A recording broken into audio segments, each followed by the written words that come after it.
You're listening to the Huddle Up Podcast with Chad Jensen and Zack Kelberman.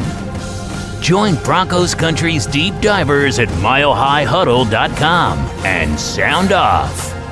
And now it's time to drop some knowledge. Gun in the West. Okay, we're live. Gotta let it breathe. Hold your horses 1 second, gang. Yep, we're only 11 minutes late tonight. Hey, count your blessings, right? We're gonna bring on Facebook though. Got to get the whole fam family in the hizzy, and then we'll jump right to it. We're super stoked because we have another superstar segment tonight. But welcome in everybody to the Huddle Up Podcast, presented as always by Mile High Huddle, powered by Blue Wire Pods. I'm your host Chad Jensen, and with me is my fellow football priest and the deputy editor of milehighhuddle.com, Zack Kelberman. Zack, it didn't come so much as a shock or a surprise, but it is fitting that the same year Peyton Manning will be entering the Pro Football Hall of Fame, he'll also be enshrined in the Broncos Ring of Fame. And even though, Zack, it wasn't any kind of shock or surprise to have that hit my email today from the team, it was kind of fun writing up the story, reminiscing on just how prolific that 4-year run was with Peyton in Denver. I don't really have, like you said, it's not surprising at all. This was in the making for years now, but to me, we saw the retirement of Greek and his legacy ending after 40 plus years. We saw Mike Shanahan come out with an announcement about him and John Elway come out with an announcement about him. It's kind of sad harking back on the Broncos past, considering where they've been the last 5 years, the Peyton Manning years, the formative years when Greek was here, the Elway years. I just want the Broncos, Chad, to get back to the level where they can have players that produce Ring of Fame type seasons, Ring of Fame type careers, and I hope the Broncos get that back to that level soon. Indeed. You know, Tom Brady, by the time it's all said and done, if he doesn't already, is going to end up with all the records. But you know what? That 55 touchdowns in 2013 and even the 5,477 passing yards, they still stand as a record. I mean, Aaron Rodgers sniffed it last year. What was it, Zack? 48 passing touchdowns. You throw in his rushing scores. He approached Peyton Manning's 55 touchdowns. Mahomes got to 50 a couple of years back. That 55 will probably be broken someday as far as a single season record. But if someone breaks that, who's it going to be? I don't know. Probably in the NFL, I'm saying someone like Mahomes. I mean, who else could it really? Josh Allen. I mean, the up-and-coming quarterbacks in today's – what did Rodgers throw last year? Wasn't he in the 40s? 48. So, you have quarterbacks almost getting 50, but defenses are getting wiser now. Coaches are catching on, playing more nickel personnel, spreading the field out more. I don't think anyone really is going to touch that record, barring just a tremendous historical type season. I remember when Peyton Manning broke Dan Marino's record. Marino held the record since '84, and I think it was either '03 or '04. Peyton broke it in Indy, going from 48 to 49 touchdowns. All right, he broke it by one. Brandon Stokely caught the touchdown that broke the record, and then of course, who comes along and breaks that record? Tom Brady with 50 in '07. And then Peyton got it back. That was one of the most satisfying things, in my opinion, all right, in his 4-year reign, is he got back that record that Tom took from him. Yeah, I don't want the discussion to go too off track here, but I'm going to say this, not because I cover the team. The Cowboys and Dak Prescott, he can get close to 50 this year. That's my prediction. He is going to have just a MVP-type season, and that offense is loaded. So he might not shatter the record, but there's going to be quarterbacks that are going to approach 50, crack 50, and I think Dak could be one of those guys this coming season. Oh, yeah. I mean, I don't know. We'll see. I mean, that's a tall drink of water, right? That's a tall task, getting to 50. I'm with you, though. I mean, if Dak, I guess all intents and it looks like he's pretty well healed up, right? Yeah, he's 100% ready to go, and just the weapons around him, Chad. I mean, he was on pace last year to shatter the yardage record by like 1,000 yards. So if everything clicks this year, I can see him approaching 50 touchdowns. As I was doing the research, though, just dialing it back to Peyton for just a second here, on that 2013 season, I was reminded that not only were they prolific as a passing attack, I mean, that was the tip of the spear for the whole team in 2013, but the reason they ended up with 606 points, the reason they were just such an unstoppable force, They also fielded a top 15 rushing attack. That was Noshawn Moreno's loan. I think it was his loan. I think he only ended up with 1,000-yard campaign in his career. That was it. He got close as a rookie, but came up just shy, a little bit injured, I think, the last couple of games his rookie year. But that Broncos offense, man, it feels like yesterday, but at the same time, 2013, dude, it feels like generations in the past because it's been pretty inept. I mean, even dating back to 2015, the Super Bowl year, that offense was a little cringy here and there. I mean, anything pre-2020 feels like a lifetime ago, but 2013, certainly in NFL years, feels like eons ago. And that's what I'm saying. I just hope the Broncos, regardless of who's the quarterback is going to be this coming season or in the seasons to come, I just want them to get back to that level where they produce these type of historical seasons we end up talking about a few years later. I just want to see them go back to prosperity like they have been in years past. Shout out Cobra Commander. What's up, buddy? He's saying, let's go Broncos. Here is to hoping the best quarterback wins the battle. Hashtag let him hate. Yeah, buddy, we'll be talking about that here in just a few minutes. We're going to talk about the latest on the quarterback front. We'll be talking about Kareem Jackson's bombshell, I guess. I mean, who knows how much of a needle that's going to be able to move ultimately. But hopefully you guys read Zach's article today at milehighhuddle.com. Kareem Jackson spilled some pretty interesting beans. Maybe not like a whole ton of new information, because he had said before, well, I guess all we really had Kareem, Zach, on record as saying, we'll get to the whole story here in a minute, but I think the only thing we had him on record as saying is that he was going to try and work his magic and try and get Deshaun to want to come here. And then, of course, today he comes out with the whole 9 yards that he wants to. We'll dive into the details, but I guess that is newsworthy, right? Of course, anything with a quarterback, anything with Deshaun Watson, anything with a Broncos player talking about a quarterback named Deshaun Watson, we have to get into. If I'm Drew Lock, I'm not appreciating these comments too much, but it's interesting what he came out and said on that Aqib Talib podcast, by the way. Catching Fades podcast, check it out. Crazy to see Aqib doing what we're doing behind the mic here, but I thought it was a great job, and I like seeing Kareem on there. Yeah. Dude, you put a microphone and a camera on Aqib Talib, and entertainment ensues. You know, he's just he's a dynamic dude. Lots to get to real quick because he got in early. I want to grab this super chat from Max from across the pond, dropping a £5, I think, or is that euro? I don't know. I confused the European monetary symbols. Appreciate you, Max. He says, I wonder how long Chad and Zach will be using Locke's blister, if it even exists, as an excuse for his poor performances in camp so far. Emoji. I'm going to just say this real quick because this is a non-story now. It was the other day. It doesn't excuse performances, plural. I think it contributed, not excused, him throwing those picks the other day. And even if he didn't have the picks, interceptions aren't great, but again, it's OTAs, again, voluntary practices, again, it's June, not putting too much stock into it, and max power. I would tell you the same thing if he threw 5 touchdowns that practice. Wake me up in September. That's all I'm going to say. Yeah. I mean, I don't remember using it as an excuse, but hey, man, I can't even remember what I had for breakfast. So if I'm wrong on that, call me out. All right, guys, we got a lot to get to. We are super stoked tonight to welcome on to the show Dale. I'm trying to remember. Rude. Yep, Dale Rude, superstar. Stoked to talk with him here in just a few moments.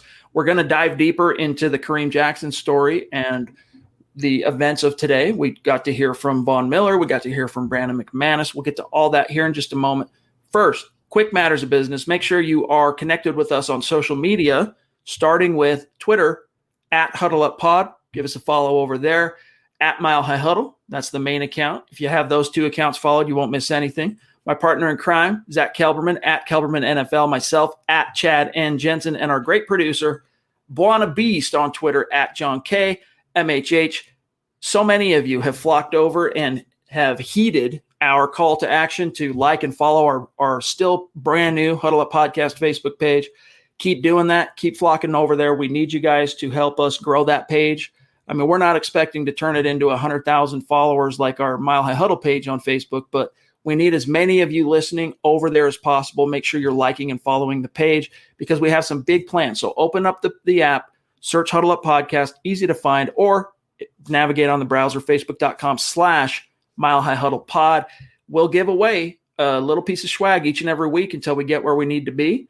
we'll announce the winner of this week's, as long as you're liking and following that page for the Huddle Up podcast on Facebook, you're automatically entered into our random drawings each and every week for a little piece of MHH swag. Also, guys, check out the main Mile High Huddle Facebook page and click the big blue button to become a supporter if you want access to our VIP premium video content, which starts with Kelberman's Corner. It's every Sunday at noon, plus the Trickle Zone Saturday at noon. And then I'll be rolling out something myself here very, very soon. Another way to support what we're doing here, and it also gets you access to some additional content that only the supporters get. Merch store, guys, you know the drill, huddleuppod.com. Get your swag on. Get a hat like this. Get a T-shirt. We got the brand new Football Priest tee that's up and been moving like hotcakes. Appreciate you guys supporting us on that. And if you're not in a position to do those things, it's all good, for real. We're just stoked to have you with us. Just make sure you're subscribed. Like this video. If you are on YouTube, if you're on Facebook, even if you only are with us for a minute or two, make sure you like it before you dip on out. You guys have no idea how much that can help us continue to grow and reach the Broncos fans out there who aren't aware that this community exists. And then listen, if you think we're doing a good job, or at the very least you respect the effort, we ask humbly that you share this video on your social media. Help us continue to grow and reach those like-minded Broncos fans just like you. All right, guys, without further ado, let's bring on another one of the myths and legends in our community, Dale Root. Dale, what's going on, dude? Welcome to the show. Thank you for being with us, my friend. How you doing? I'm doing pretty good, Chad. I really appreciate the opportunity to be here with you guys. It's an honor to be in your presence, so to speak. Dale, rep the jersey. It's an honor for us, bro. Very timely, rocking the Peyton Manning jersey. I mean, we're so happy to have you on, Dale, and you've certainly earned this spot. But we're going to jump right into it. We always we're going to go back to our roots here. Tell us about the beginning, how you became a Broncos fan, your formative years with the team, and has been your peak memory in your fandom and your least favorite memory in your fandom. I get today with Peyton going into the Ring of Fame. It's very appropriate because growing up, I was always a fan of more of players individually than actual teams. Grew up in the 80s, so Jerry Rice, it's just like a god to me. So I followed Rice. And then when Peyton came onto the scene, I was like, wow, this guy's special. They just changed the whole way quarterbacks play the game, I think. So I started following Peyton. So then when he got traded or signed, I guess, he didn't get traded. He got signed with the Broncos. I started following the Broncos. An amazing 5 years that he was there, 4 years, 5 years that he was there. And once he left, there was just something special about the Broncos, the team, the atmosphere that I was, getting a vibe from. And it just stuck with me. And I've been a fan ever since. That's cool, man. That's cool. Speaking of Peyton Manning, as we celebrate the fact that, he's going into the Hall of Fame this year and the Broncos Ring of Fame. He's already in the Colts Ring of Fame. They inducted him back in 2017. What's your pinnacle moment with Peyton? Was it Super Bowl 50? I mean, that game ended up being more about the defense, and as far as the storylines go, maybe that was it. But what was your pinnacle moment, best memory with Peyton? He's done so many great things. But I think, honestly, when he came back and took over for Osweiler in the Chargers game and led them back, is at that point, obviously, he was like a shadow of his previous self. I mean, the physical wasn't there anymore. But the mental was so good still.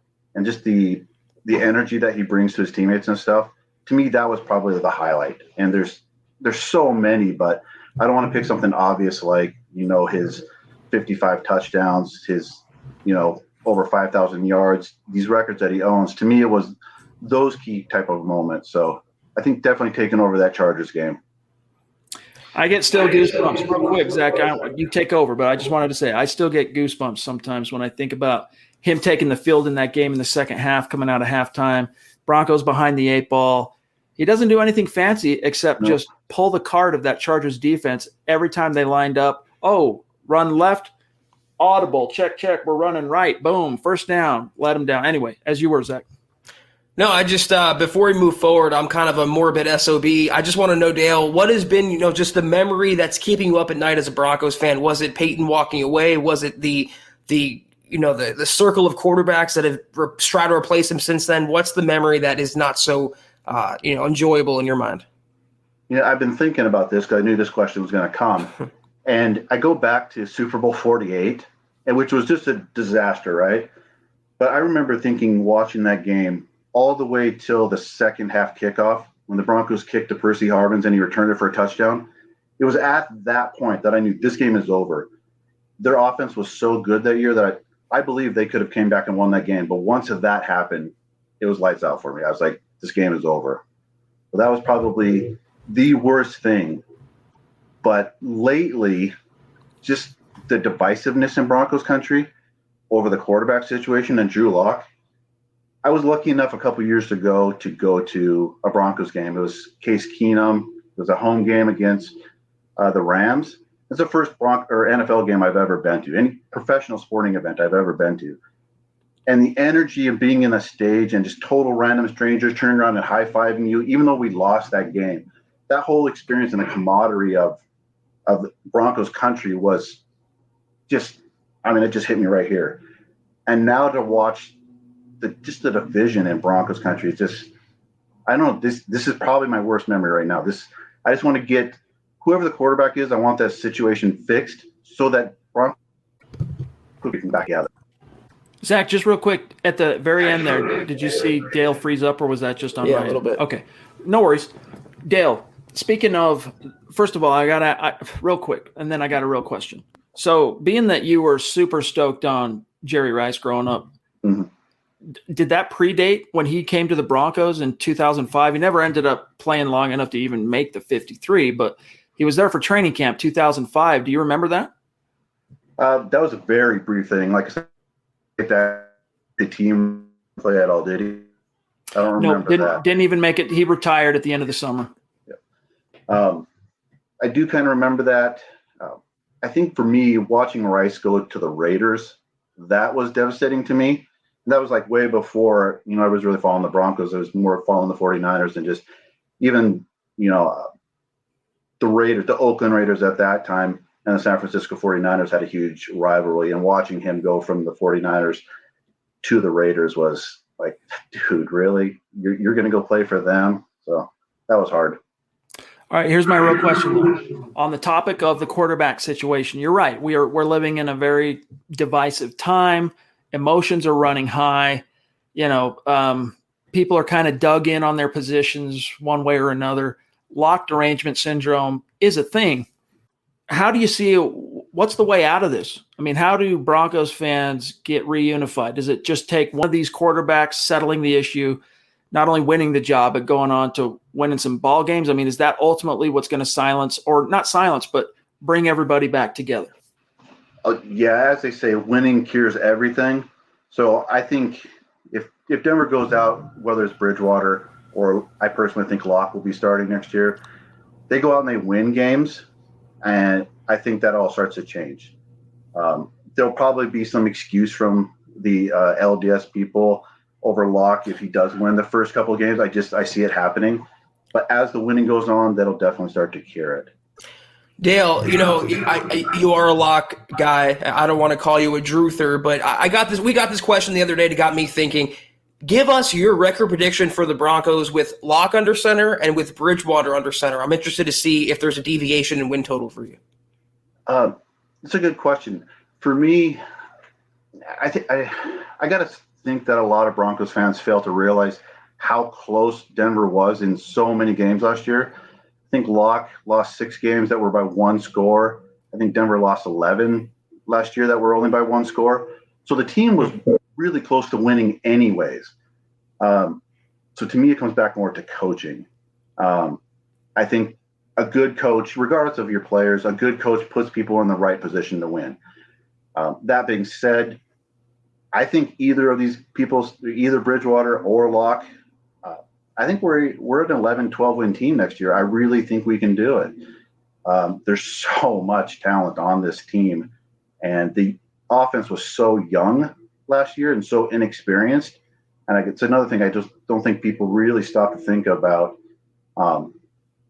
You bring back Cortland Sutton, and now you have not only Cortland Sutton doing what he does, but that's going to free up people like KJ Hamler and Jerry Jeudy. They're going to be moved down the line a little bit, so they're not going to have a number 1 corner on Jerry Jeudy.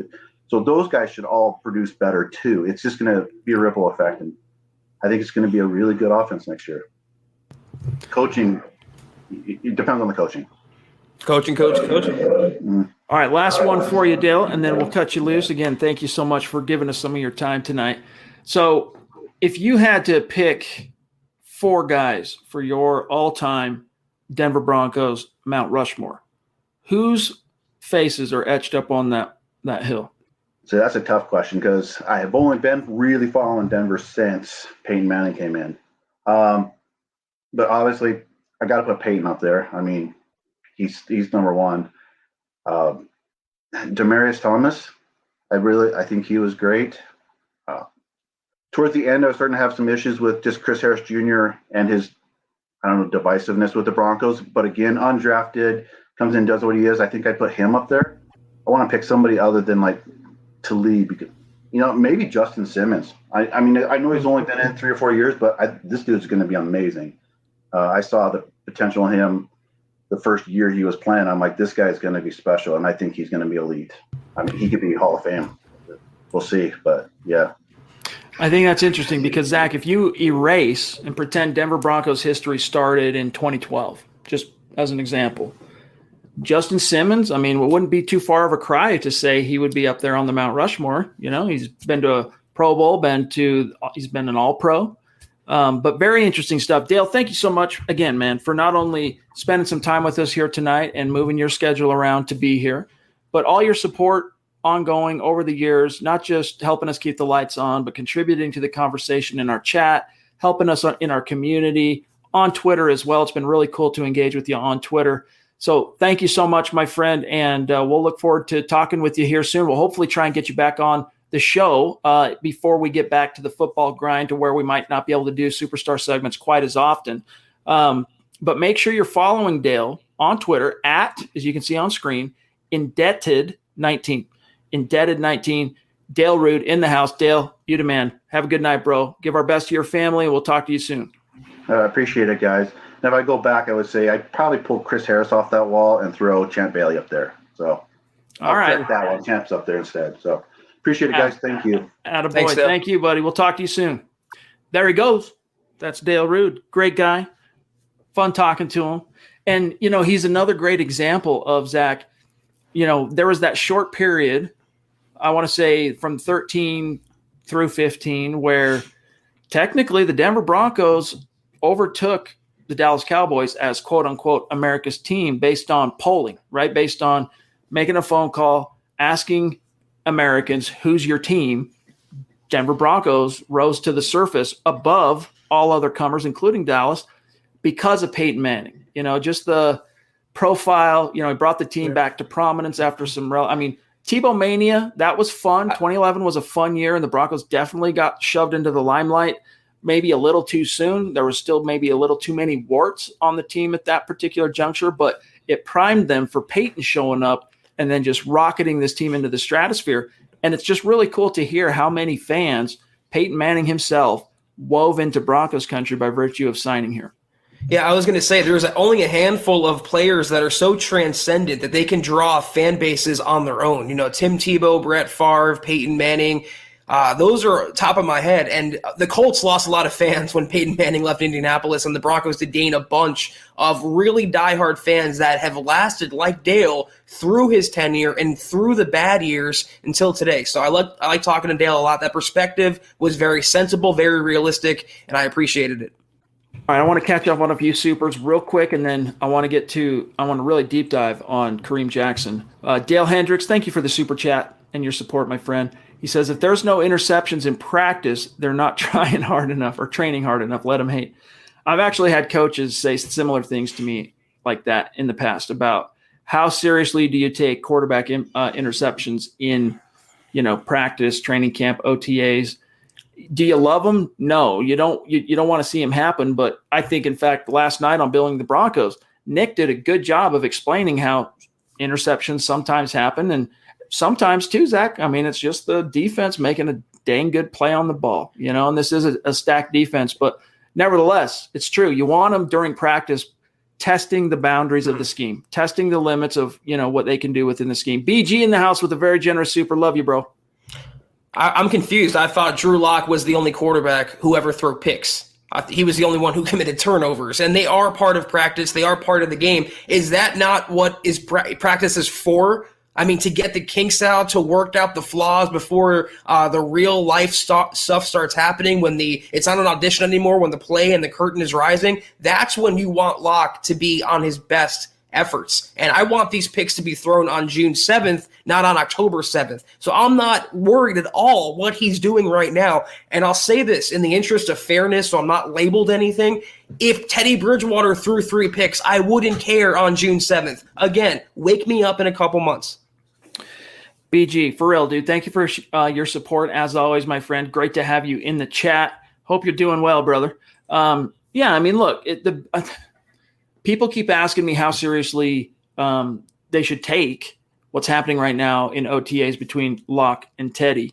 And it's not that you completely dismiss it. I'm not going to be, that extreme. But it's like, my wife, she's big into jigsaw puzzles. She loves doing them. And anytime she brings a new one home, I'm like, oh, here we go. Because once she starts, she can't stop till this thing's done. And it's like, this is all part of each day is a piece of the puzzle. And right now you've got how many days of 11 on 11? 3. So you got a 400-piece jigsaw set, all right? You don't know what the picture is because you didn't look at the cover, but you've got 3 pieces and you're trying to divine what the full picture is off 3 pieces. You're not going to be able to do it accurately. You're just not. You might get lucky and make the right guess every once in a blue moon, but that's the best way to look at this. We need more of the pieces to fall in line so that we can get a real feel for which way this thing's going. And we won't really have those enough pieces in place, Zach, until you get to probably the preseason. That's when we'll really kind of have a good idea of exactly where this thing stands.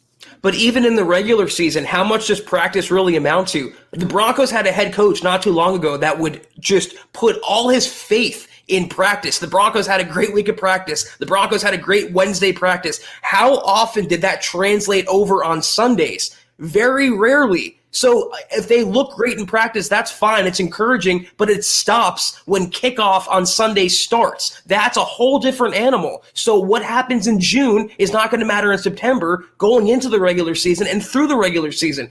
Let them get the mistakes out now. But I urge everyone out there, trust your own instincts, trust your own eyes, trust your own brain, but don't overreact one way or the other, good or bad. Just keep an even keel for a couple more months. That's all I'm saying.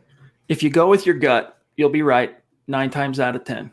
Doesn't mean it, can replace a crystal ball, but go with your gut. Ed Keating, what's up, bro? Good to see you. Proudly rocking his Let Him Hate t-shirt in his profile pic. Appreciate you, brother. He says, congratulations to Peyton Manning.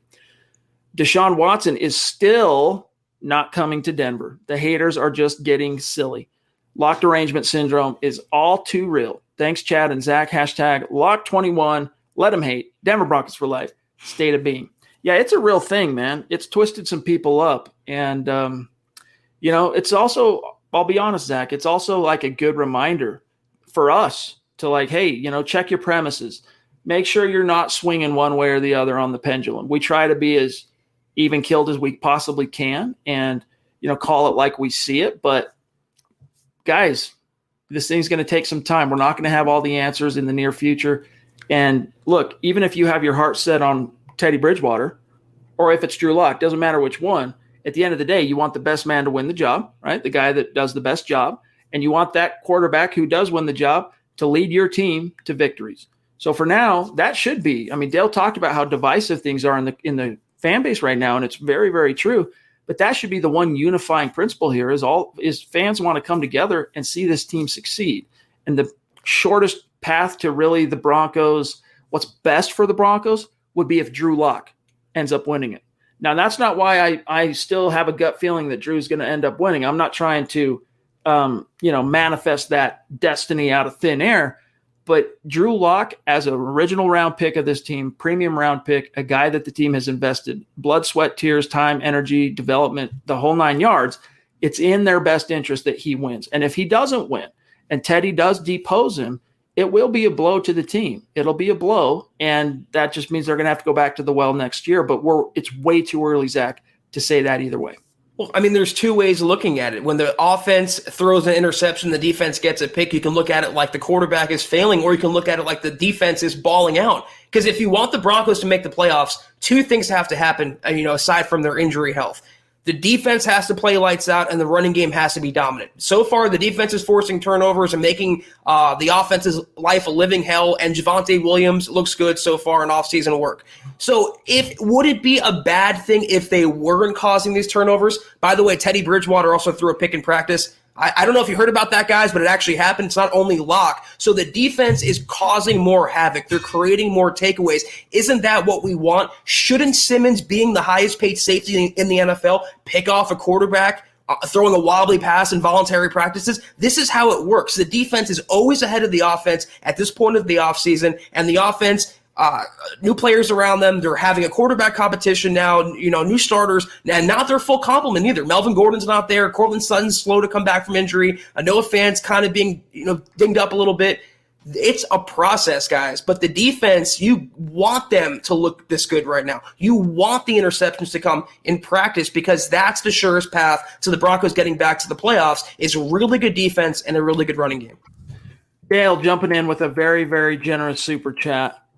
After coming on the show, chipping in with some content, helping us provide some content, some great conversation. And here he is supporting us with a top rope super chat. That's why you're a superstar, Dale, and that's why you're on the MHH Mount Rushmore. So love you, buddy. He says, thanks for letting me hang out with the priests and hang with John for a few minutes. Had a good time. Appreciate all you guys do. Go Broncos. Really do appreciate you, Dale. And Zach, it was, I don't know. I'm not going to be too hyperbolic and say it was heartbreaking, but it was very sad to hear his low light as a Broncos fan is the current environment with fans going at it over Drew Lock and whatnot. Hopefully it's maybe a little bit of a wake up call, because that's not what it's not what it should be about. Well, I mean, it's a micro issue of what's going on in the country. People are divided into one or two camps, and this quarterback battle is way more divisive and causing much more friction than I can remember in 2016 and 2017 with Simeon versus Paxton Lynch. Even back then, most of Broncos country, if not all the Broncos country, were galvanized around the fact that the defense is still all-star level. They have good pieces around them and a coaching staff they can believe in. But even now, if you support the wrong quarterback, you're ostracized out of Broncos country. It's wild to me. Wild is a good way to put it. Real quick, let's grab Drew Hollenbeck. It's been a minute. Love you, buddy. Always a better podcast when you're in the community, in the chat. Love you. He says, there are a few guys in the league I think have the talent to hit Manning's 55 touchdowns. Mahomes, Josh Allen, Dak, but I'll throw in Joe Burrow. And I mean, he has the talent. The rest depends on the organization. Cincy is sketchy at best. Zach, it's going to be interesting to see how his trajectory, Joe Burrow, shakes out in Cincy, especially since they gave him his number one target at LSU. But I'm going to kind of disappoint you a little bit here, Drew. In fact, I was just talking about this privately with a fella yesterday. I have always been a little bit skeptical of Joe Burrow. He had that phenomenal all-time season at LSU, won the national title. But to this day, I'm always going to be leery of one-year flashes in the pan. I mean, pick the guy. If it's a one-year flash in the pan, even if you reach the very pinnacle of the level of competition you find yourself in, it just makes me extremely uncomfortable. Extremely uncomfortable. Baker Mayfield, I mean, yeah, he had a unique story getting to Oklahoma, the way that all shook out, but he had 2 years. Both of them were prolific. The second one, of course, so prolific, he won the Heisman.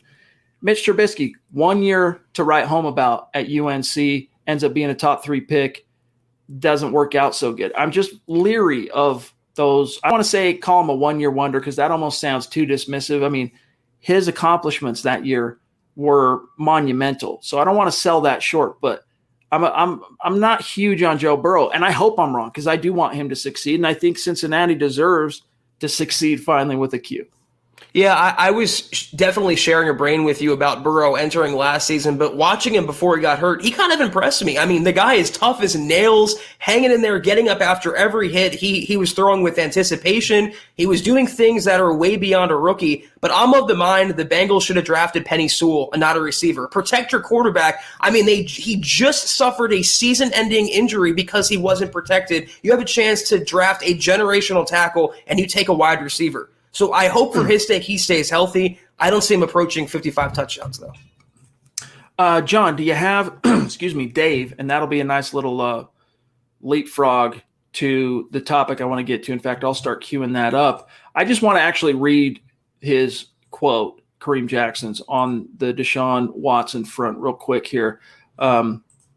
Dave, though, jumps in. Love you, Dave. How you doing, man? You doing well? Rocking the Let 'em Hate shirt, another proud representation of that little piece of swag. He says Kareem Jackson needs to worry about the quarterbacks actually on the team. I feel you on one hand, but on the other, he gets asked the question, he answers the question. How much has he really campaigned? As you guys will see in this quote, real quick, Dave, I'm going to take you off screen just so I can show Zach, everybody, this particular quote here. But he, for a minute there, Jackson didn't even know if he was going to still be a Bronco. They cut him, right? Here's what he said, quote, I got a great relationship with Deshaun. This is him talking to Aqib Talib on the Catch and Fades podcast, which is a cool name. That's a cool name. You hear, pick 6, 1st and 10, pylon this, whatever. I've never heard Catch and Fade. So, of course, Aqib Talib comes up with a unique name for his podcast. But I got a great relationship with Deshaun, says Kareem. I've been talking to him for the last couple weeks. All he's been telling me is, look, Jack, just tell them that's where I want to be. I want to be in Denver. During the time I was going through my little free agency thing, I ended up signing back here with Denver. Before I signed, he called and he was like, man, are you going to sign? Let me know what you're going to do. Then I signed back and he was like, listen, man, tell them I want to be in Denver, closed quote. So how much Kareem Zach really has campaigned? I mean, you got to kind of have some power within the organization, I think, to even make a case. I think he has that regard in the eyes of the coaches as far as Vic's concerned, Vic Fangio and Ed Donatel. But is George Payton changing his philosophy on any given issue because of what Kareem Jackson might say or go to bat for? George Payton's going to take the cues of the guy that he declined his option and then brought him back for a reduced salary on a one-year deal. I don't think so. He doesn't have that much sway in the Broncos front office, nor should he. Listen, they're former teammates. I'm sure they're good friends, but this is a little bit of an embellishment, I think, on Jackson's part here. I think he's trying to keep Deshaun Watson's name in almost a favor in the positive news cycle, giving him some positive press. And ultimately, like I wrote on the bottom there, it doesn't matter what Jackson wants, what Watson wants. As long as there's 24 sexual misconduct allegations still up in the air unresolved, it doesn't matter what trade offers come out, trade rumors come out. Those things have to be resolved before Watson can be moved. And even if they do get resolved, there is a good chance he can be suspended under the personal conduct policy for most, if not all, of the season. So Kareem can hope what he wants, but it's not a good look when you have now two quarterbacks battling 50-50. We're in, minicamp now, and you're on a podcast trying your hardest publicly, outwardly to lure your former teammate to Denver. Not a great look. Not a great look if you're Teddy Bridgewater in terms of how it comes across, or Drew Lock. Michaela jumping in, the Duchess weighing in. Appreciate you, my friend. Good to see you. She says, and by the way, Michaela, you ever want to come on the show? We would love to have you on the show. So you let us know. She says, I want to see actual playing before judging our QBs. Wow, a perfectly logical and rational take. Michaela, what are you doing on here? Get out of here with that nonsense and that logic. Yeah, it's refreshing when you get a little rationality, right? And, I mean, look, like I said, I think it was Monday, we'll start feeling like here at MHH we have a lot more of an accurate take on exactly what's happening every day because we'll have Luke there in training camp. But until then, and even then, whatever feedback we're getting from Luke, until we see it out on the grass against opponents, outside opponents, preseason, those 3 preseason games this year are going to be very crucial both for Drew and Teddy. But real quick, Zach, Michaela, love you. Real quick, here's the latest update on Deshaun Watson's legal situation via The Athletic from Aaron Reese. Quote, this is from May 21st. An attorney for the Texans owner, Cal McNair, tried to mediate. This is the reporting. Quote, the personal attorney for Texans owner Cal McNair attempted to broker a mediation between the legal teams for Watson and the 22 women suing the QB in civil court on allegations of you-know-what misconduct and you-know-what assault. Sports Illustrated, our mothership, first reported the news Friday, with the Texans confirming it to The Athletic. Quote, Mr. McNair was aware that his personal attorney contacted both parties to suggest mediation. Mr. McNair has had no personal involvement in any of those discussions. The Houston Texans organization has not had any direct contact with either party. Prior to this, goes the report, the Texans' only other statement on the matter said the team would stay in close contact with the NFL as it investigated, the matter. So, Zach, this is the very latest. All right, this comes May 21st, so getting on to be about 3 weeks ago. This is still in the wind. And the Texans, because they're inching closer to training camp and then the preseason, the season will be here before you know it, they're doing what they can as indirectly to kind of move the needle. If they can get these 22 women to come into a mediation session or two and settle for some money out of court, this can maybe go away in terms of the public scrutiny. But Zach, as you mentioned, even if that's how it shakes out and Deshaun Watson peels off a few $1,000,000 to make this go away, the NFL, I mean, that's not an admission of guilt, by the way, but the NFL could still, under its conduct policy, discipline Deshaun Watson. And the law of averages, I'm not making any allegations or accusations one way or the other, but what are the chances here that all of them, every single solitary one, is lying? Or what are the chances he's going to be able to pay off every single one of these allegations? I think one of them is going to hold steadfast, maybe for publicity, maybe for more money, maybe because it's what's right. We don't have all the facts here, so I won't speculate. But this is not going to end anytime soon. And even if it does end in the next month, 6 weeks, he's still subject to suspension by the NFL, who are conducting their own independent investigation into the allegations. So I don't see Deshaun Watson coming to Denver, regardless of what Kareem Jackson prefers. Real quick, so here's what, additionally in this report, speaking to the idea that the NFL is not just monitoring this from afar. All right, they have actively launched an investigation into the allegations. ESPN's Mike Greenberg asked Commissioner Roger Goodell where the investigation stood. This was April 29th, night of the draft. Quote, we're obviously following that and looking at that ourselves independently. There are important steps that we will be taking as part of our personal conduct policy. Now, that's an interesting line there that we could sit here and interpret. When we get to that point, we'll certainly make a decision. All right. So that being said, Zach, let me put a pin in that just for a second. Well, actually, let's just close it down. The NFL, it sounds like to me, this is just me reading between the lines. Randy, love you, buddy. Thank you for your support. This is me reading between the lines. The NFL is waiting for a resolution, whether it's settlement out of court, goes to trial, whatever it ends up happening here. And I think they're planning on taking action because, as you said, it's not one woman, it's not two women, it's not three, it's 22 women. So it's an obvious, it doesn't prove anything, but it's an empirical body of evidence to suggest there's some there. And also, you have to look at it from a PR perspective. Let's say he's cleared of all these allegations. Let's say he's not suspended. He's cleared to play week 1.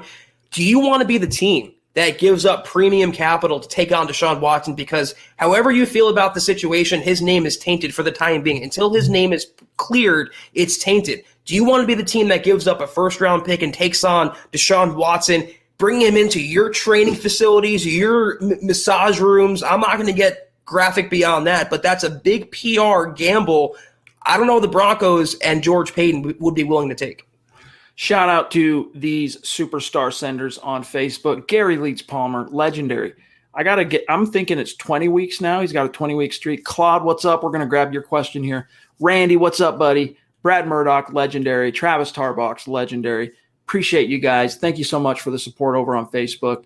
And speaking of, let's grab Claude here. He says, this is a playoff caliber roster, regardless of which QB is under center. Barring another season marred by injuries all across the board, this year's squad has a lot of people excited and has the potential to surprise a lot of people. Go Broncos. Zach, you agree? I do. I think, again, regardless of Locke with his blister, Teddy Bridgewater throwing 2-yard dump-offs, the talent on offense, the receivers, the running back, even the revamped offensive line, then you pair that with the defense, and then you pair that with Vic Fangio's supposed genius and Pat Shurmur's supposed quarterback whispering, then you pair that with an easier schedule than last year. All these things add up with a normal season, fans in the stands, no pandemic, blah, blah, blah. They could surprise, and I think they will surprise with a 9, 10, 11 win season. We got Tony D.A. in the house. It's good to see you, my brother. Really is. Hope business is picking up for you in L.A. He says, what's up, fellas? Great to catch you guys live. What surprise cut do you see us making? To all the Lock haters, it's called practice. Let the game start, then make the evaluation. Hashtag let him hate. Well said on that second point you got there, Tony. But who could be a relatively surprising dismissal this summer, Zach? Ooh, that's a good one. They got rid of Deshaun Hamilton. They got rid of Juwan James. Those are two, obvious candidates. Royce Freeman, that wouldn't be a surprise. I mean, a running back from this stable, Mike Boone, Royce. I don't think Melvin Gordon's getting cut, obviously. You look on defense, who can you really get rid of out of that group? Do you cut Jewel? I mean, you can't cut a linebacker. Who do you really get rid of? Do you cut someone in the secondary? I don't know. I don't see anyone getting cut. I think the Broncos roster is what it is right now. They have a really good combination of youthful talent, rookies, and veterans, and I think their roster's set as far as I'm concerned. Yeah, I mean, offensively, I think the biggest surprise would be saying goodbye maybe to Royce Freeman because, look, if Melvin Gordon, he's pretty close to guaranteed a roster spot. Javonte is more guaranteed than even Gordon. And then they paid Mike Boone, and he's all I've heard so far is positivity on the Boone front. Again, it's early. It's pieces of the puzzle, so don't jump to conclusions. I don't think so, Clee. Josie Jewell, I don't think so, man. These linebackers, building the Broncos did a good job kind of breaking this down last night, but this linebacker duo kind of took some hits in the court of public opinion last year, but they are much more – what's a good way to put it? The view internally of Josie Jewell and Alexander Johnson is significantly higher than some fans and even national, but even Pro Football Focus, who we sometimes, when necessary, we kind of have to punch back a little bit at some of their ridiculous stuff, but they ranked him top 5, the Broncos linebacker duo. So I don't think Josie Jewell. For me, it's Royce Freeman. John says maybe Deontay Spencer, but I don't think there's going to be any big surprises. And by the way, Michael, I don't see that photo, my friend. I'll look again, but resend it because if you send us the photo of your swag, we definitely want to see that and vault it up on Instagram. John also said Sam Martin, and I think that's a really good choice. They auditioned another punter, and I don't think Tom McMahon. That's also another surprise cut, but who are we kidding? He has immunity from the firing line. Sam Martin, I think, could be on the chopping block. He was decent, but he's not exactly a Hall of Famer. Jewel, I don't see it happening, and this is a really good situation, and it lends credence to my previous point, the Broncos roster being so loaded for a potential playoff run. We can't even have an obvious answer as to who would be a surprise cut, Chad. If we're sitting here and thinking about it long and hard, that's a good problem to have. By the way, Michael, I did just find it. Nice work, buddy. He's rocking the football priest hat, this very hat, and he's rocking the MHH t-shirt like a boss. We will be shouting you out on Instagram. Follow us on Instagram, gang. Mile High Huddle, easy to find on Instagram. All right, Brad, appreciate you, bro. He says, congrats to the Greek on his retirement. The Broncos have some big shoes to fill there. Yeah, indeed. It's definitely the end of an era, and it's bittersweet, because the show must go on. But Greek's contributions to Denver Broncos canon are legendary.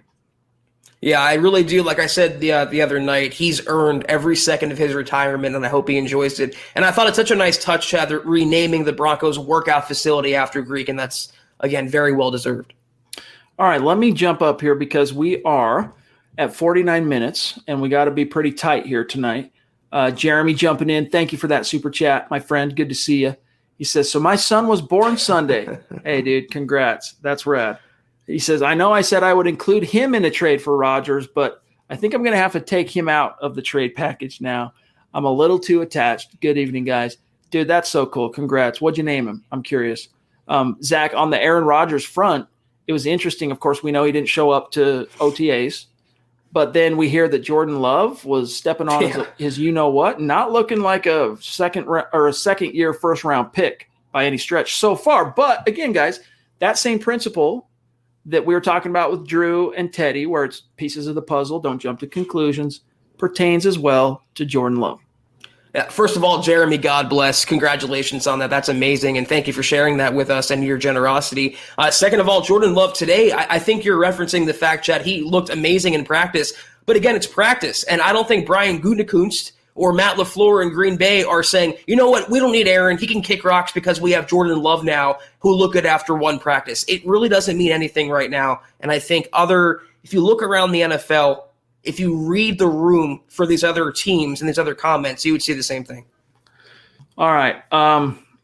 Real quick, I Am Supreme, who's been a longtime listener and loyal supporter, superstar, says, what has Locke done to deserve such fierce loyalty? He should be dominating this competition, yet he's getting outplayed. His in-game stats are worst in the league.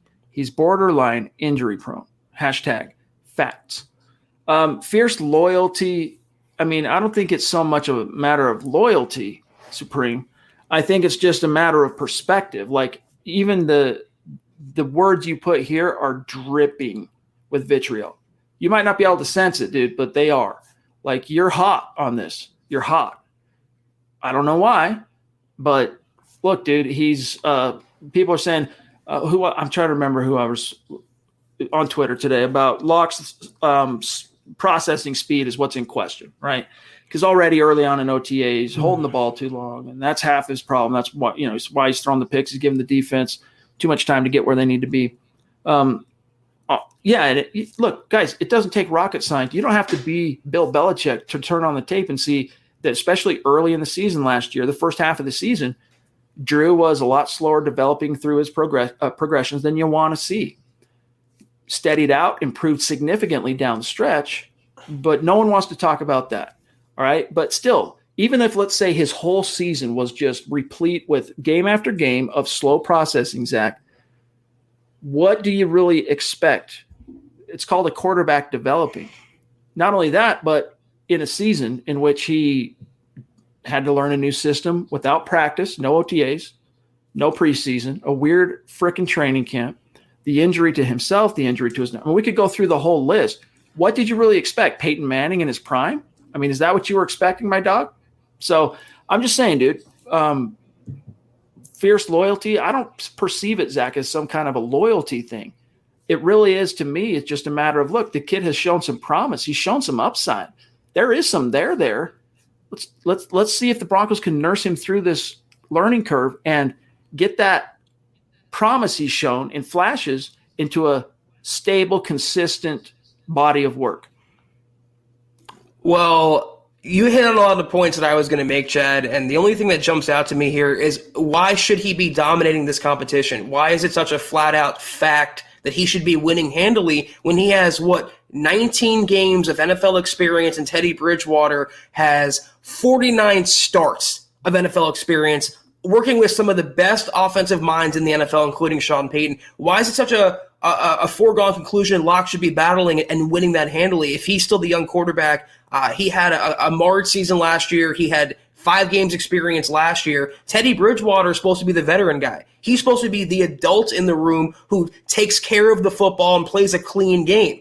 So that's why the Broncos brought him in. If you're hanging your hat on Teddy Bridgewater, what did it say about him if Locke should be able to dominate him? So these points that people make, they go so far out of their way to slam Locke and ridicule Locke and criticize Locke, they end up contradicting themselves. And we see it here.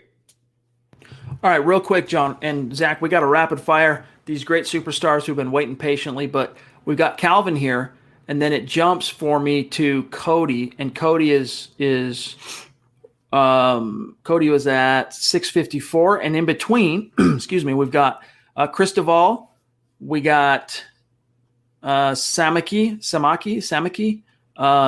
Andre, Drew again, Naj, Tom El Greco, and that would kind of get us going. So Calvin, what's up, dude? How you doing, my friend? Great to see you. Appreciate you, bro. He says, bring on Watson. I'm tired of mediocre wannabe QBs who can't read defenses. Dancing and swag don't win games. Peyton had no rhythm. That was for dang sure. When you see him try and do a Rocky Top during Broncos training camp, it's pretty cringe. But he could shred a defense. Yeah, so, hey, man, you want Deshaun? You think that's going to solve all the problems? I don't blame you. I mean, the last 5 years have been difficult. I don't blame you. I mean, if that's what you want to see, just don't get your hopes up, man. Many a obstacle to overcome before that even can become a reality. I mean, how could you blame him? Deshaun Watson solved all of Houston's problems, so why shouldn't he solve Denver's problems? I mean, they went, 4-12 last year? They won 4 games, and he won the NFL's passing title. I just don't think it's going to happen. I don't think it's in George Payton's fabric to trade for a player with 22 open and ongoing sexual misconduct allegations. Just my opinion. Cristobal, what's up, buddy? Good to see you. Thank you. Welcome. Connect with us on Twitter, all right, so that we can shout you out after the show and keep the conversation going. He says, I'm tired of all these fake Bronco fans. I feel, I don't know if you can feel all the ones being negative are the ones that became Broncos fans once Manning became a Bronco. And he's predicting 13-4, Zach. No, here's the Broncos fans. The ones that are being negative and the ones that are dumping on Locke are the ones going to be praising him when or if he breaks out and starts playing well. It's Dale hit the nail on the head with what he said, and I'll leave it at that. Winning cures all. It doesn't matter who's quarterback in the team. When you're winning, nothing else matters. And honestly, for those of you whose heart goes out to Drew, that he's getting this much kind of hate and vitriol from the very fans that he expected to be kind of cheering him on in Denver. Look, dude, you want to silence that and get him back on your side, you got to pay the bills. You got to produce. Potential doesn't pay the mortgage. All right. So hopefully this is, because we already know, dude, this is it for Drew. We don't know, but we can surmise with our experience in the NFL, Zach, this is it for Drew. And so hopefully he can not only win the job, but go on to win some games. And if he does that, the people that are off the train now and even maybe slightly deranged, they'll come back to the table. I have no doubt of that. Dale's right. You're right. Winning does cure all. Jeremy, again, thanks, bro. He says, I think Locke gets all the hate because he did so well his rookie year. Got everyone so hopeful. Everyone was talking 10 to 12 wins. He played at a lower level last year, and it was hard on fans. I think there's a lot of truth to that. Honestly, Jeremy, you're hitting on something here. It's not just that, though. I think it's partly equal parts, I should say. This, what you're mentioning, all right, the letdown from, getting their hopes up, to the previous 3-4 years of not just QB ineptitude, but like some real cringe, bad, amongst the league's worst NFL quarterback play on a carousel, one after the other they couldn't figure it out. And then just overall, when a guy's out there shucking and jiving and dancing and rapping on the sideline, it's like we've talked about on this podcast before.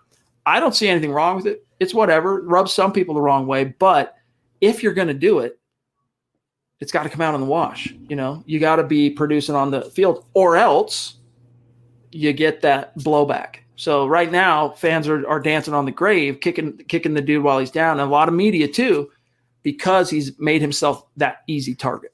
He has, and a chunk of it is definitely on his own volition, the turnovers, the inaccuracy, the inconsistent play, but us also the expectations, like that question posited, and also the fact that the Broncos have failed with so many quarterbacks that Locke is being blamed for the failures of Paxton Lynch, the failures of Brock Osweiler, Case Keenum, Joe Flacco. He's drawing the contempt for that. But what about the coaching here? 2019, Locke's first season, they went 4-1, and they closed out his year on that kind of note. They come back and they replace the coaching staff, and everything takes a downturn. So the question there, and I know Jeremy wasn't intending to frame it that way, but no one ever talks about how the coaching failed Locke last year. The coaching failed the Broncos last year. It was a collective failure, not one person or one player. I'm just going to say, Sam, what's up, Sam? Thanks for the super chat. He says, we just got in here. What's the talk about Deshaun Watson? Kareem Jackson joined Keep Talib's podcast and said that Deshaun wants to come here and that he's been telling Kareem to tell the Broncos, come get me. I want to be in Denver. That's the Cliff Notes. The full depth, go read Zach's article, milehighhuddle.com, and you can get the full deets, my friend. We've already crossed that bridge, though. Thank you for the support. Samaki. Appreciate you. Samaki. I need my syntax interpreter. I'd be lost adrift in this ocean of trying to understand texts and stuff like that without Zach. Andre, what's up, dude? Thank you for the super chat. Swiss. Is that Swiss? Wow. Cool, man. Hi, guys. Swiss Broncos fan here. You guys doing great. Been watching you since 2018. That's rad. Thank you, Andre. Hats off. Wow. Keep it up. Love the content. Go Broncos. See, positive, right? Because the Swiss are always neutral. So, hey, we need a little neutrality right now, right? Thanks, Andre. I like your cheese. Thank you, Andre. And if you have a question, feel free to drop it in while we're still on here. Thank you. All right. Let's see real quick, John, while you're getting queued up, Drew and Naj again. I'll have Cody ready to go. Drew, love you, bro. He says picks in practice are just opportunities to grow, no matter the quarterback. So whether it's Teddy or Drew, Locke is still developing, and this is the do or die year. I believe he can put it together. All excellent points. There's nothing that you said there that I could pick apart in any way, shape, or form.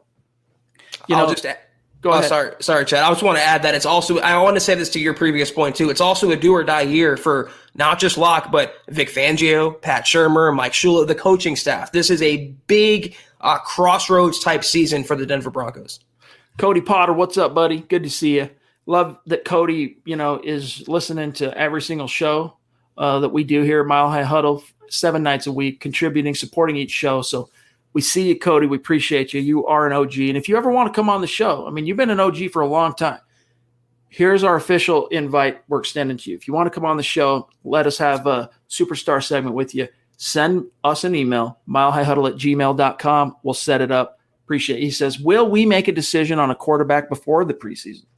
Isn't the preseason week 2 now the dress rehearsal so that they couldn't really split the games, right? You couldn't go 2-2. Let them hate. That's a good question. I don't think we have a definitive answer on which game is going to be the dress rehearsal with a 3-game slate of preseason. But no, I don't think so. Vic Fangio's already said that the preseason is the soonest they'll have a decision. Now that could change if like Drew completely unraveled or Teddy completely unraveled. That could change, but I doubt it's going to happen. I think the only way it would change between now and the preseason if one of them gets injured. Because how do you make a decision without seeing them in real life game action, even if it is exhibition? So the answer, I don't think so. Yo, Eclipse Stormborn, back from the dormants. No, I said it wrong. Dormancy. Dude, we've missed you. Seriously. It's great to be able to stay in touch with you and see what you're up to on Facebook and all that stuff. We're connected on Facebook. So I don't feel like I've been totally disconnected from Troy. But, hey, man, great to have you back, my friend. Hope you're doing well. He's loyal. He's rocking the football priest hat in his T-shirt or in his profile pic. Appreciate you, dog. He says, and hope the family's doing well. He says, happy hump day, priest and Broncos fam. I've been MIA, so I had to check in. Peace and love from Philly. MHH for life. MHH-UN. I think he coined that, right, John? The MHH-UN. Congratulations to you and your wife, Chad. Hey, Troy, appreciate you, my friend. Good to see you. One of the biggest Broncos fans in Philly, one of the coolest Broncos fans that we know. Thank you for coming back onto our show, Troy, and patronizing us. We appreciate you so much. Real quick, want to take this comment real quick. I like my steak medium, so keep that in mind down the road. Come January. See you then, Cloud9. Hold on. What does it say? Hold on. Put it back on. If Locke is our starter, we will not make the playoffs. Zach, I'll bet you 150. Dude, that's Ruth's Chris, baby. No, we're going to Elway's. And ooh, I like extra A1 too, Cloud9, so keep that in mind. All right. Very good. John, do you also keep an eye out if you can find Naj? We need Naj that I don't have access to. But TD Randall, is that Terry? I don't think so. And that's a different spelling. What's up, dude? Good to see you, buddy. TD, welcome. I don't think I've ever seen you on Super Chat, so appreciate that. Connect on Twitter. Off work early, just wanted to show some. Oh, that's Tyler. It's Tyler. Hello. Just wanted to show some love. You changed that, dude. Syntax, man. I'm an old man. I'm older than I look, my dog. You can't throw me through these loops like this, okay? Keep up the great work. MHH for life. Tyler, love you, bro. What's going on? How you been? Let us know. I like the name change personally. TD Randall sounds official. It does. It does fit. It does fit. Tyler, appreciate you, my friend. Good to see you. All right, let me see here where we're at. I got to get going here very, very soon. So let me just do a quick check on the back end here. Aside from Naj, and if we need to, John, I can do the old reverse engineer on Naj. We got another one from Dave, Tom, Kane, and then we're out. Oh, and we got one from no, there's quite a few more. Hold up. Tom, multiple from Tom, Meek, Ren, BNS, I Am Supreme, Dave again, and Kane. And then we're good to go. Naj, there he is. What's up, brother? Good to see you. Thank you for the support. He says, hey, brothers, the interceptions are a non-issue in my opinion. Defense gets paid also. What concerns me is the report about Locke's second guessing and tentativeness. I think it's on the coaches to lift him up and quick. Thoughts? Yeah, the coaches are under the gun on this. Like the onus is on them. Not to say that takes it off Drew. I mean, Drew is responsible for his own play. But the coaches, they got to kind of, if he's having any issues there, and I'm not jumping to any conclusions on this, guys, off of 3 practices. Again, I'm really not going to do it. I can't do it. I've been burned too many times in the past, both in a good way, seeing things and reading too much into it and then being burned, and the opposite, thinking this guy's crappy because of 2 or 3 OTAs, and then, they go on to crush it in the season. But nevertheless, Zach, your answer for Naj. Oh, Naj, I appreciate you. And listen, I understand what you're saying, and I understand you want to be tentative and apprehensive about Locke second-guessing, reported second-guessing. Again, this is all secondhand information being passed through sources that have their own agenda, so be careful of where you get that information from. But at least let us get to the Broncos' joint practice with the Vikings when he's going up against another team, and the Broncos semi-game plan even a little bit for that session, or even the first preseason game. Let's let the live bullets fly for a few minutes, and then we'll make a determination on how tentative or second-guessing Locke really is. And for what it's worth, Fangio disagreed with that notion on Monday. He was asked, didn't it look like the Drew was being a little hesitant? He said, no, not really. I don't see it. But Fangio's, he's an even-keeled guy. He's one of those not going to knee-jerk. Even if he did see something like that, he's not going to reach any kind of conclusion on it because it's too early. So wait a little while longer. Just wait a little while longer. Don't worry about it yet, Naj. All right. Tom, what's up, dude? Up in Canada. Love you, buddy. John, he's got several, so I'm going to read them in succession, okay, from the back end because I'm almost at time. When are the Vikings coming to training camp? Any idea, guys? They're not coming. Denver's going to Minnesota, and that's going to be the second week of August. August 14th is the game. So it's going to be that week leading up to August 14th, which is a Saturday. And then he also had to say, if Locke doesn't start this season, then we'll have CDS, coach derangement syndrome, guys. Let him hate. Very good, very good. And then one more from Tom. He said, I Am Supreme. I don't know. He said he's a recreational Broncos fan, really on Locke derangement syndrome. We'll get to I Am Supreme. Yeah. Well, no, it's fine. We can throw it up, John. If you have him, throw him up next. If you got him, let's just get it out of the. Let's give up the ghost. Let's exorcise the demon. Let's cleanse the palate. Let's get it out there. But Tom, you're the man, dude. Thank you so much. 3 supers. You the man. Thank you. While John's getting that queued, oh, he's got it. That's how quick he is, man. That's how quick he is. He must be related to like Kane Dawson, to a gunslinger from the Old West. I don't know. I Am Supreme says, Locke is tearing us apart. Fire his butt. Go Broncos. All right, dude. Okay.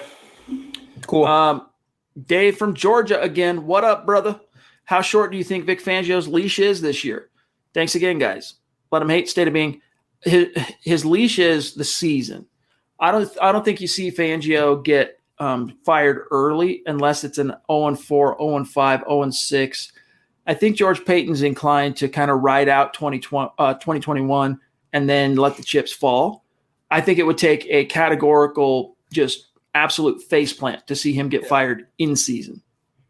If there's a scapegoat, it would be an underling first. So they wouldn't fire Fangio. They would give him, I think, the entirety of the season, but they would fire someone like Pat Shurmur, Tom McMahon, someone to make a statement before Fangio's card is pulled, and that card will get pulled if he doesn't have a playoff season, I think, this coming year.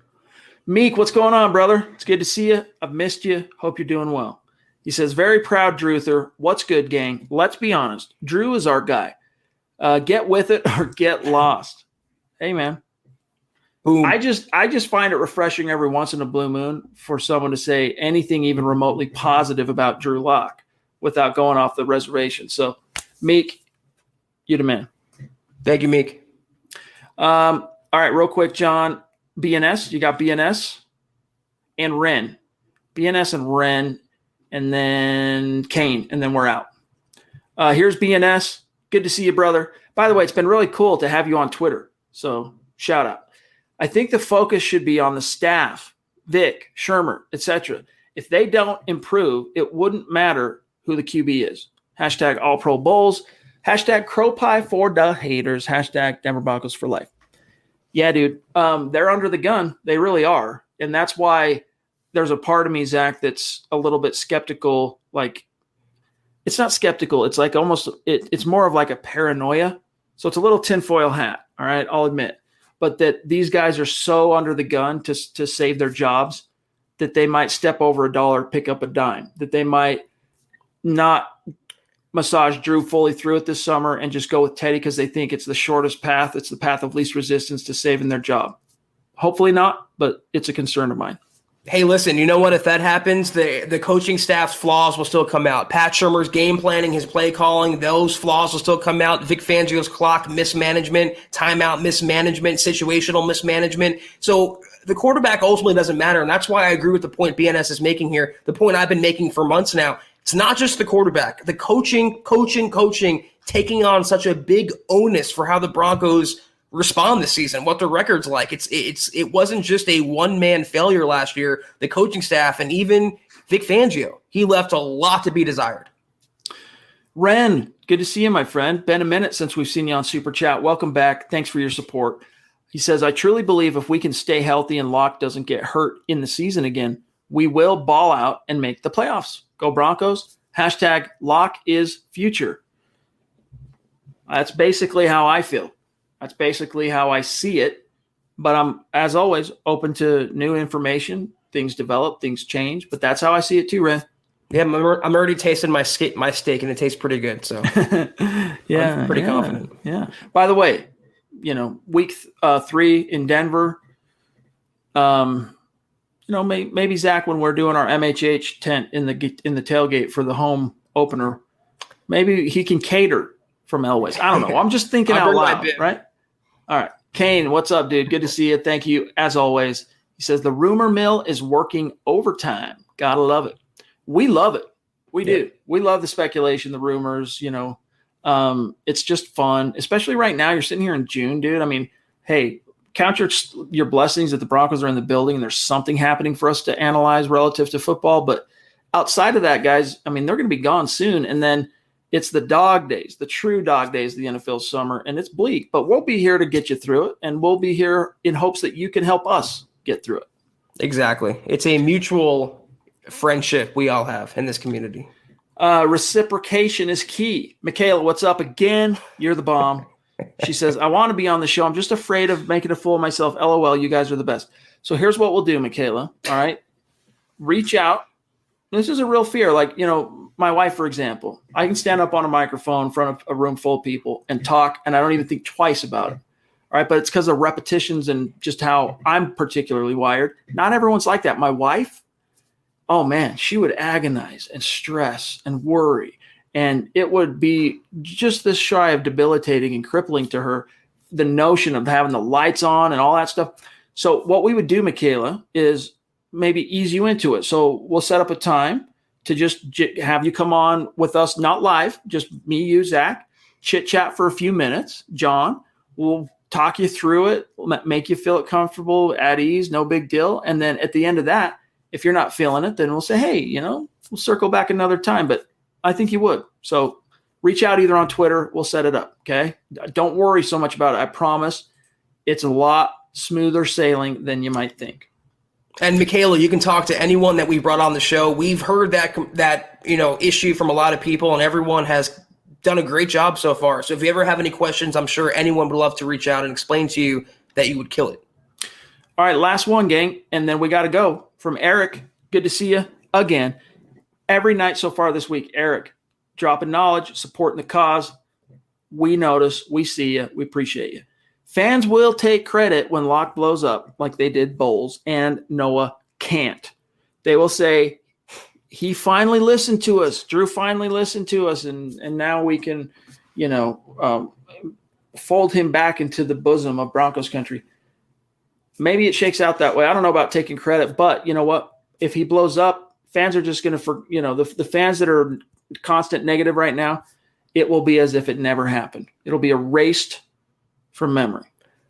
First of all, is there NDS now? Noah can't. I haven't heard that before, but that doesn't surprise me that Broncos fans are turning out Noah Fant, potential all-pro tight end. And listen, the same fans that are dogging Locke now, I'm going to take it a step further. They'll be the ones celebrating Locke if or when he succeeds, but then they'll also be the first to denounce Locke if or when he falls back down to earth, when he throws his first pick, when the Broncos lose their first game. They'll scrub their social media. They'll pretend it never happened. They'll go back to being, listen, cut him now. He's the worst quarterback. I was right all along. It is so typical. Last one from Jay. What happens if Zach loses the bet? I owe a steak dinner. Cloud9, you tell me. What do you want? Cloud9. How do you like your steak? It's not going to matter anyway, so. You sent us an email. If Zach loses the bet, you send us an email. Boggins, dude, by the way, you sent us an email, and we'll send you a gift card. Trust. Boggins, dude, appreciate you. Good to see you. Sorry for without airing your laundry in public. Very sorry to hear about the loss in your family, as you know. Thoughts and prayers up. Hope you're doing okay. Hope your family is, getting through it okay. Love you. With that, gang, we got to go. All right. So many great questions and comments and topics in the chat. I wish that we had all the time in the world, but we'll be back tomorrow night for the Mile High Mailbag, and hopefully we'll have more time to let our hair down. I'm already 17 minutes past where I should be, but it's because you guys just can't get off when you're being this just awesome. So love you guys. Thank you so much. Dale, shout out to you, my friend, for making time for us, for the Super Chats tonight as well. Shout out to all of our Super Chat superstars, and on Facebook, our superstars over there. Zach, we'll see you tomorrow night, bro. Sign us off, and yes, sir. We'll do it then. Yeah, I know you have to go, so I'll keep this quick. Be sure to follow us on Twitter at Chad and Jensen. You can follow myself at Kelberman NFL. You can follow the Beast at John K. MHH. Also follow the Mothership at Mile High Huddle. Sorry, John. Follow the pod at Huddle Up Pod. Go to the store at huddleuppod.com and get your swag. Get a hat, get a shirt, get anything you want, anything your heart fancies. Also, Facebook.com/Mile High Huddle. Become a supporter. Big blue button. Kelberman's Corner Sunday, Trickles on Saturday. I promise you exclusive content. Can't do any of that. We appreciate, we understand. Just subscribe, like, and share. Helps us out. Back tomorrow night, Mile High Mailbag Chad, our favorite podcast of the week. We'll see you guys then, 6 o'clock Mountain, 8 o'clock Eastern. Take care, and as always, go Broncos. You've been listening to the Huddle Up Podcast. Join Broncos Country's deep divers at milehighhuddle.com to keep the conversation going.